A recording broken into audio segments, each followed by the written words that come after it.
What up, what up? Welcome on into Inside Baylor Sports, the official daily podcast of Baylor Athletics. On today's show, we break down the latest add to the non-conference football schedule. Plus, we discuss the Chapel Hill Regional for men's golf. Don't forget, you can catch Inside Baylor Sports every weekday. You can also watch the video version for free at BaylorPlus.com and on the Baylor Athletics YouTube channel. Like, subscribe, rate, and review the pod. And follow Baylor Plus today on X, Instagram, TikTok, and Facebook. It's the official content network of Baylor Athletics. Think Netflix for your Baylor Bears. Download the app on your mobile device and sign up for your free 7-day trial today at BaylorPlus.com. It's Wednesday, May 15th, 2024. Justin Hoff alongside the Baylor Bear insider Jerry Hill. Middle of the month. And not really a dry news cycle, but, we got men's golf still in action. Baseball, softball, women's golf, men's and women's track. So six teams in all. We'll talk about men's golf, Jerry, in a sec, but wanted to touch on SMU. Non-conference schedule, not complete, but getting closer to the finish line. We'll pull up the schedule here for the viewers out there. But as you look, this is 2025 at SMU, and then a return, a home and a home, as SMU comes to McLean Stadium in 2026. Yeah, I'm excited about that, honestly, Justin. Old Southwest Conference rival, just up the road. I think these type of games maybe are more important even, now that SMU has joined, one of the power conferences. So they're going to ACC after this year. And so that makes them, I think, a little more attractive to schedule them for non-conference. Because, again, I think that's a win-win for both teams. Whereas before, when they were moving around to the different conferences, I don't know that it was ever, really kind of a win for Baylor other than a win. That was about it.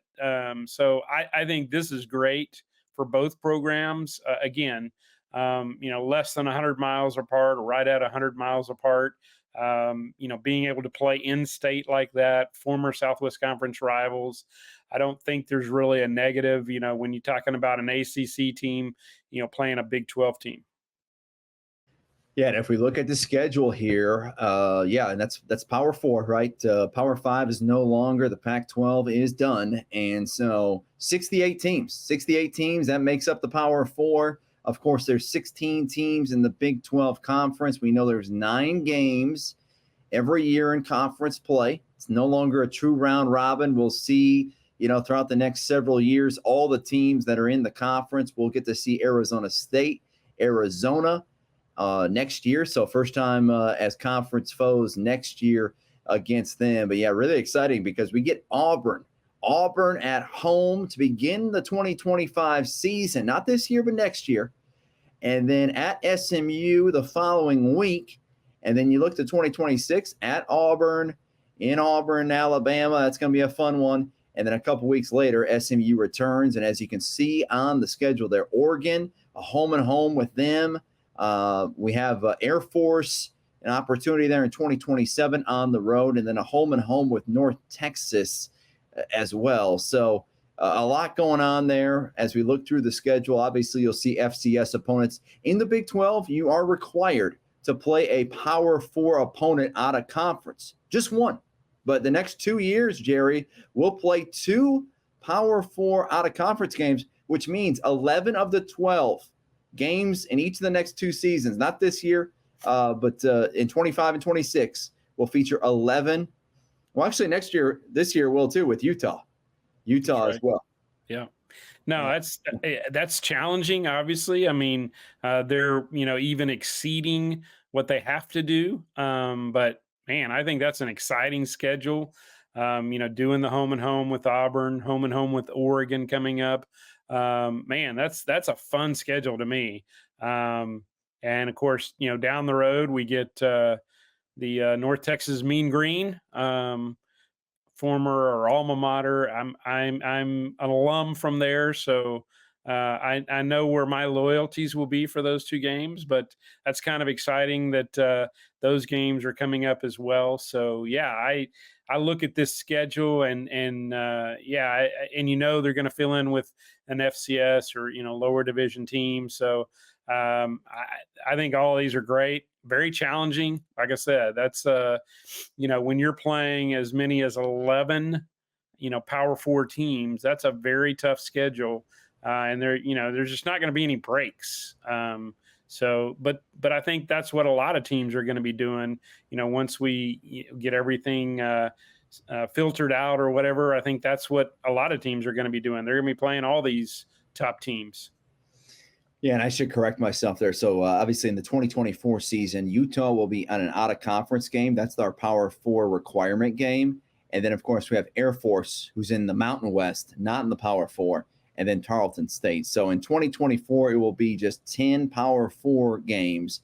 But in 2025 and 2026, you're looking at 11. So arguably, coming up here, some of our toughest schedules. We know the 2024 season will be really tough as far as just kind of, the matchups and when we play teams. And we broke down the schedule a couple months back. In 2025 and 2026, they'll be challenging as well, as you're, guaranteed to play a Power Four non-conference game on the road. But what that gives you, Jerry, though, is great opportunity for resume builders, for wins as the playoff expands. You have an opportunity to kind of move in if you're able to stack some wins with schedules like this that kind of set yourself up. Obviously, our focus is on the 2024 season, but you think back to what it looked like in 2013, 2014. I know the College Football Playoff Committee was really hard on us at that time because of the non-conference schedule, right? We would not schedule Power 5 opponents at that time, and that was one of the biggest drawbacks and one of the pieces to why Baylor did not make the college football playoff in 2014 and got jumped by Ohio State right there at the end.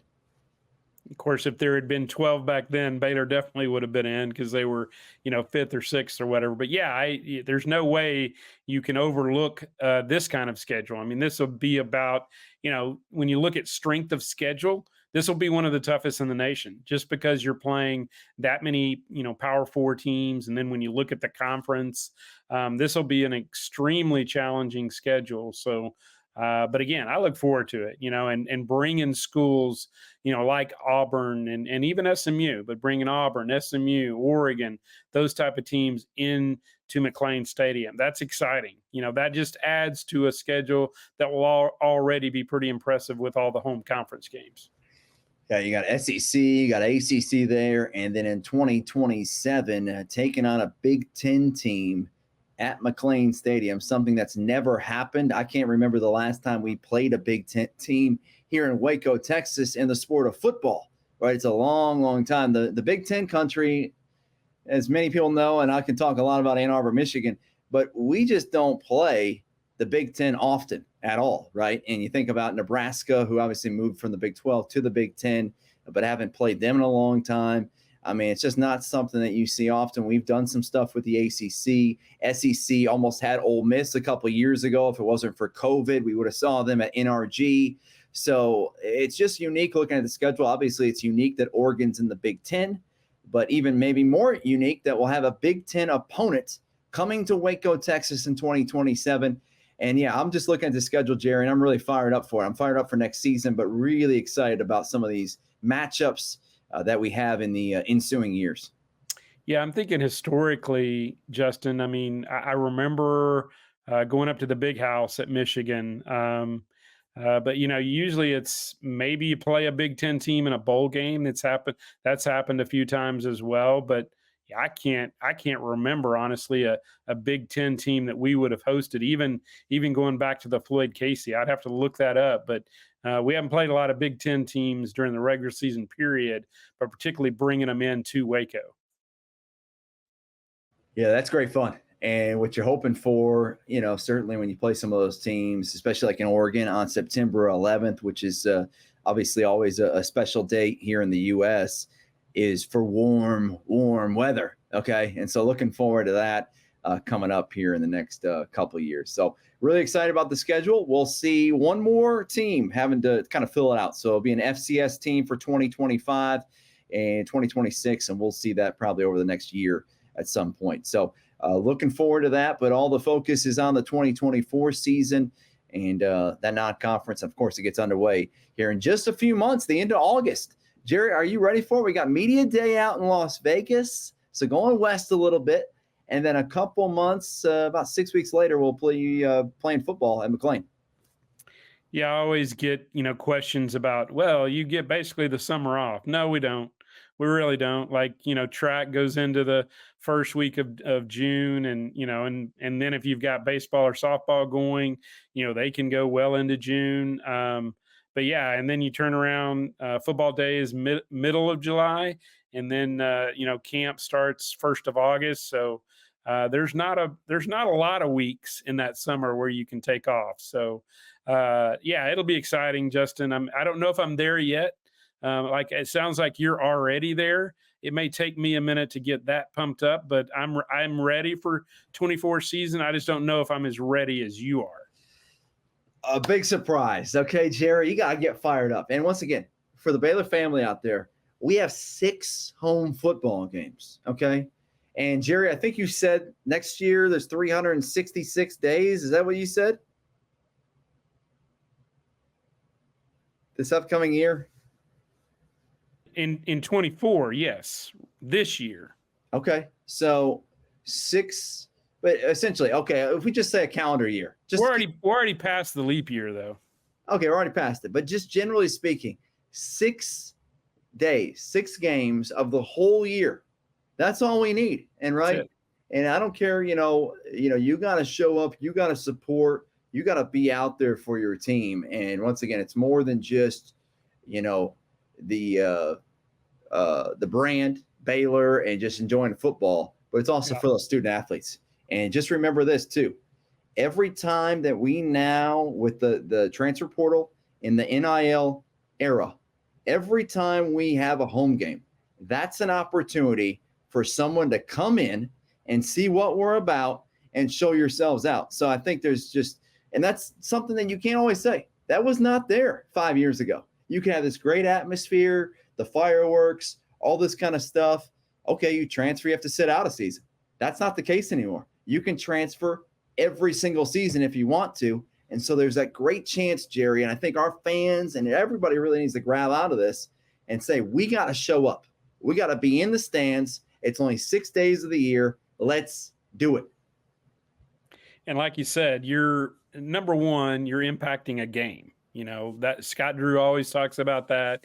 You can stay home and watch a game, or you can be there in person and really impact the game. So I think that's number one. But like you're saying, you could make a difference in the impression that somebody, a student athlete gets that might be looking to transfer after this year. So you could make a difference in that area as well. That's crazy to think, but it's 24. Guess what? It's no longer the 1990s. It's not even the 2010s. It's 2024, and this is the world we're living in. So yeah, you can make a difference. You can have an impact even on recruiting by showing up and really adding to that atmosphere that we need to have on game days. Yeah. So if you want to win, it's now in your control as a fan more than ever. I think that's an exciting piece.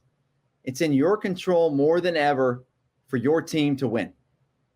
In the past, you kind of had to sit back and you buy your tickets, you don't buy your tickets. There's a lot more ways you can show now with NIL and just the atmosphere, the transfer portal. And I'll remember this too, like BYU and their atmosphere from a couple years ago, that was impressive.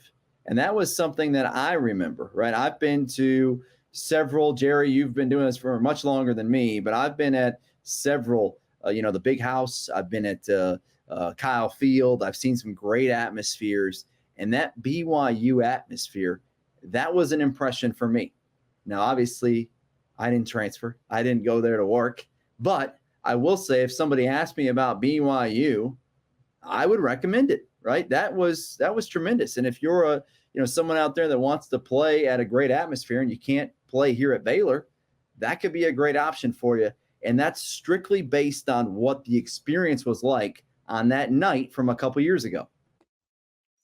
Yeah, and I'll give a little bit of a shout out to the school that you came from, because I remember when they did this, West Virginia, when they did the Stripe the Stadium deal. That was a really cool thing. We've done a little bit of that a couple times, but man, West Virginia did it up right.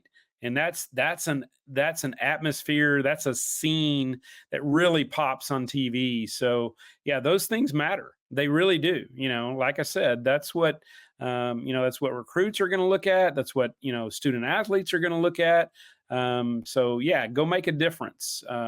If we have a promotion going on and it's, wear gold or wear green or whatever it is, do that so that we can make a difference and really pop on TV and even in person, that we can really have a great looking crowd and really make a difference with that atmosphere at McLean Stadium.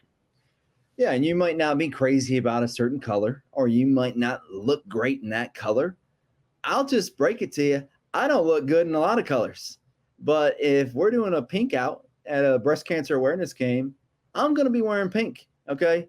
And I sure as heck don't look good in pink, blue, green, orange, a lot of colors, right? But you're kind of playing into it. So I think that's really, really important for all fan bases, but particularly as we talk to Baylor fans, and we're really, obviously invested in this thing, Jerry. We've both been here for, 10 plus years, and we want our school to do a great job. And so I just think the opportunity, it's in the power of the fans more than ever before. And so remember that, be a fan, be a fanatic, come out, support, and you get to do that here in a couple months at McLean Stadium, which is one of the most beautiful stadiums in all of college football, the newest, us in Houston, the newest of all the Power 4 schools. And so up until when Northwestern finishes their stadium up. So we can still hold on to that for a couple more years. But yeah, it's a special place. And so football, I'm excited for it. I'm excited for the summer to get a little bit of a break.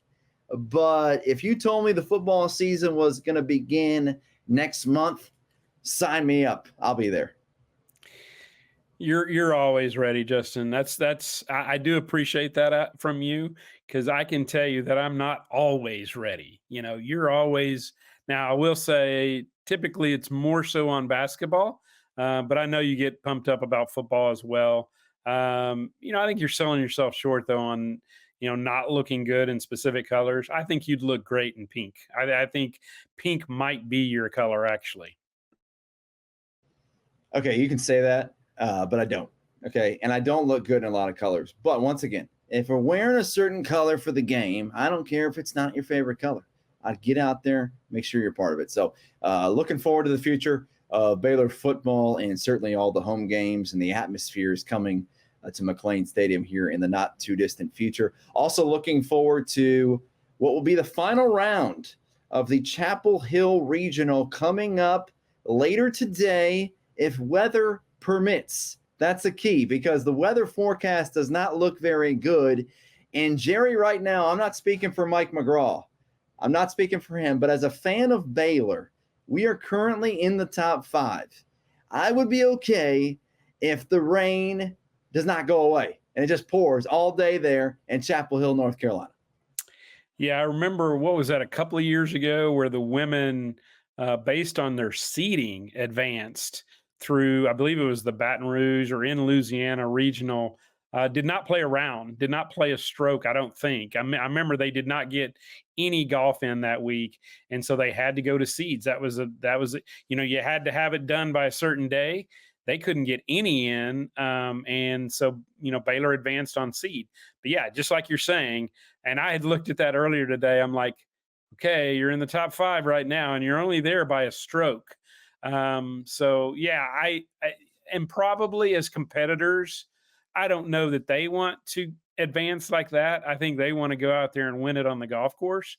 But yeah, when you're in a top 5 position right now, and if that, weather holds up and you can't get any more golf in, then guess what? You're advancing to California for the NCAA championship. So either way, I like our chances, Justin. This is a team that's played really well, played a couple of great rounds on Monday, to kind of put themselves in this position. So, yeah, I think they're playing really good golf at the right time of the year. I mean, Johnny Kiefer has played unbelievable, along with Tyler Eisenhart. Both of those guys, top 10.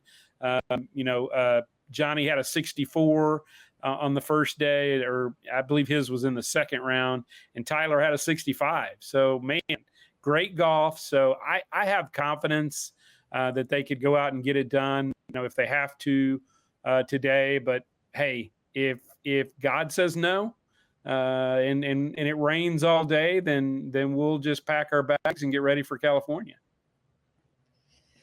Yeah, once again, that was not speaking for Mike McGraw at all. That was just me being a Baylor fan. Like, of course, they're top 5. Let's let it rain. But yeah, I think this team is, gotten off to a good start and they can finish it out. And let's just kind of run through where they are right now. And oh, by the way, Johnny Kiefer, third among individuals, 9 under. He's 2 shots back of the leader there. So still an opportunity for him to win the whole regional on the individual side. And that's part of the reason why his team's doing so well. It's more than just Johnny, though. The whole team doing a great job. But, yeah, if we look at the top, it's really top 7.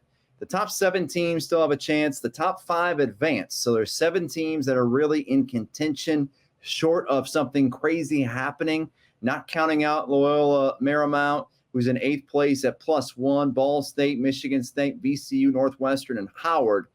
But it's unlikely those teams will move up, barring something drastic. So we look at those top 7, Jerry. East Tennessee State, what a job for them. 23 under. Clemson, 20 under. North Carolina, 19 under. Georgia Tech and Baylor tied at 11 under. Note, obviously, North Carolina hosting this course, ACC country, Clemson, Georgia Tech, as you would expect, playing well, kind of in their backyard. And then you have Long Beach State at 10 under, 1 shot back of Baylor and Georgia Tech, trying to sneak in the top 5. And then the Alabama Crimson Tide at 7 under, 4 shots back of Baylor. So, I mean, it's neck and neck right there. And the crazy thing about team golf, I mean, we've seen it before. If you're watching on golfstat.com, which is a great spot to kind of keep up with the scores if you're not able to follow on Baylor Men's Golf social media channels. But in team golf, this thing can turn on a tide real quick. Like, we're talking 3 or 4 shots on just one hole. And so you're not out of the woods until you finish the round. But that's what makes this really exciting. No, it is. It's an exciting team sport. You think a lot of golf being just individual, kind of the same way with tennis. But on the college level, both of those sports are exciting team sports because they can, change in a minute, turn on a dime, and that's what could happen. And I guess that's kind of what your point was like, hey, we're top 5 right now. Let's just hang there. Let's let it rain all day. But again, I think these guys are competitive enough where they really want to get it done on the golf course. And you've got Johnny sitting there and with a chance to maybe win the regional himself individually. And Tyler's up there as well. So I think both of those guys would probably like to go out and win, medalist honors as well. So, either way, let's pull for it. But I do think, like I said, the way they're playing, I have enough confidence that they can get it done if that third round is played. And wouldn't it be something to have both the women and the men both make the NCAA championships? That's something not a lot of schools. I mean, you're talking about maybe 8 to 12 tops can say that. And so we'll have to see where it all shake out, particularly this year. But you think about Baylor women's golf, they're obviously competing in the NCAA championships in Carlsbad, California, coming up, starting over the weekend here. And they're one of 9 teams to appear in 4 consecutive NCAA championships. The mark of consistency. We've gave them a lot of flowers, a lot of shout outs to them. And certainly the men's golf team has been strong as well. So both the golf teams doing well. But one thing they have to, a challenge for them is they got to play through the elements. And that's a fine line too, right? How much is too much rain? And so that's one of those situations. Hopefully, it's a challenge too. Like, do you start the round on Wednesday to try to get as much played, or do you not start it until you know that you can finish it? I guess you try to just get out there on the course and go as far as you can, but that's a balancing act as well. And I don't know how they would do it, Justin. I really don't. Like sometimes they would go back to the completed round, the last completed round. So I don't know if they would take into effect, say there are 12 holes in and you have to cancel it. Do they take it from right there, or do they take it from the completed second round? I don't know. I don't know the answer to that. But either way, you'd like for them to get it in. There were a few holes in on Tuesday, trying to get that third round in, but weren't able to. Couple of delays in the morning, and then they just postponed it till today. So we'll see what they get in. And I, obviously all of us will be watching and hoping that the men get through as well and join the women out there in California.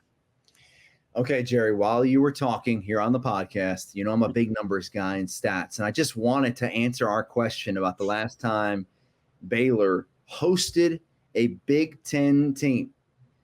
I'm going to put you on the spot. I'm not going to ask you what team, but I am going to ask you what year it was. What do you got for us? Man, like I said, I've covered the team since 87, and I've actually been in Waco since 83, and I don't remember one. So I'm going to say in the 1970s. I'm probably way off. I just don't remember one since then. I know they played Wake here. I know they played Washington State here. They've played some really good teams here, but I can't think of a Big Ten team that they've played anytime recently. You're gonna spoil it for me, but that's okay. September 16th, 2000. Oh. Minnesota, the Golden Gophers. Yep, the Golden Gophers. It was a tough season for the Baylor Bears. Went 2-9 that season with Kevin Steele, the head coach. And Minnesota defeating the Bears in week 2, which we had a bye. It was August 31st was the opener against North Texas on the road when North Texas was in the Big West. And then we had a bye week, and then we welcome in Minnesota. Lost that one 34-9. So I'm not sure if you remember much about that game. Here's a little bit of trivia, and I do, now that you mention that, because I do remember Greg Cicero, the quarterback, getting hurt in that game and maybe didn't play the rest of the year. I think Josh Zachary might have played some that year, but here's a little bit of trivia on that. Kind of a sad one. So we played them here in 2000. We were scheduled to go there in 2001, and something happened. 9/11. We didn't wind up going there. And I do remember that in particular was not being able to go up there and play that game. All the games that weekend were canceled, and rightfully so. But yeah, we never made it up to Minnesota. And I think at the end of that year was when we played Southern Illinois here. And I think they list the crowd as like 7,000. That was the replacement for that Minnesota game. And there weren't 7,000 in the stadium. There was maybe 2,000 or 3,000. But yeah, that's what I remember about that. But thank you for letting me know that my memory is not as good as I think it is. Well, you had some of it, right? You came to the backstory, and you'd have to go past, or you'd have to go back all the way to the Grant Taft era in terms of that next time we played a Big Ten team at home. You were right. In 99, we played Michigan on the road at the Big House. The last time we played a Big Ten team in any game, Illinois in the Texas Bowl in 2010. But that just shows you between home games, you're looking at 2000 to all the way to 2027, 27 years apart, the last time we played a Big Ten team in Waco, Texas. So that's going to be interesting when the Oregon Ducks come to town. But we got a lot of football games between now and then, and just looking forward to it. I'm coming, by the way, I'm all dressed up. I'm coming from the Big 12 Conference Summit, and Brett Yormark, the commish. Always exciting. Always exciting. He's got a whole heck of a lot more energy than me. Okay. And I'm excited about where the future lies for this conference. I certainly think, one thing that our fans need to understand is, the one thing that the SEC has is really good pride for the conference. And that's the piece I think the Big 12 can be at least second in line there. There's opportunity. The Big Ten, the ACC, there's some challenges there, and there has been challenges in the Big 12 previously, but particularly as we think about the non-conference, and we're talking a lot about non-conference football, that is where the Big 12 fans, all of us, need to pull together and root for all those Big 12 teams and celebrate their success. That is where this conference, as we start to double down on football and try to get stronger in that is where this conference can kind of rise, where we really haven't been in the past. We've rooted for teams to lose in the non-conference. We got to change that, and we need teams to start winning in the non-conference, much like they do in men's basketball. Yeah, and I was thinking about that as you were talking, and I'm thinking, don't you think it's probably now going to be a little easier to root for everybody? And the elephant in the room. Well, the elephant's no longer in the room. Texas you leaving. I really do think that it's easier now to cheer for everybody across the board. Probably for Baylor and TCU fans, it's hard, to cheer for maybe them all the time. But I'm just saying, across the board in the Big 12, I think this will be a time where you really can root for everybody and feel good about it. Whereas, I mean, honestly, when Texas and Oklahoma are in here, and that you had to kind of suck it up if you were going to root for them. And maybe I did in bowl games and stuff like that, but I can say honestly, I didn't cheer for them a lot, during the Big 12 era. So I do think that makes it a little easier, don't you think, Justin? Yeah, I just think we really need to unite. We're the opportunity. I think the Big 12 has more parity. I think there's, you can make your case about who the top programs are, and maybe there's, some teams that need to rise to the top, and kind of where we were 10 years ago, where we were at the top of the conference. So there's that ability to get there where teams have been there. But I think our strength is in numbers. It's in parity. It's in the amount of teams that can make a bowl game. But a lot of this starts during the non-conference season, because if we can go, and we didn't have a good non-conference season last year across the board. That was not good. And so we need to fix that this year. And so I think there's opportunity as you bring in 4 new schools to really root for each other. But that is the chance. That's what's going to take the Big 12 to the next level, is a lot of that non-conference play. When you're playing teams like West Virginia, got a great opportunity with Penn State at home. If they can somehow pull that off, like, that is a huge win, not only for West Virginia, but more importantly, that's the Big 12 beating the Big 10.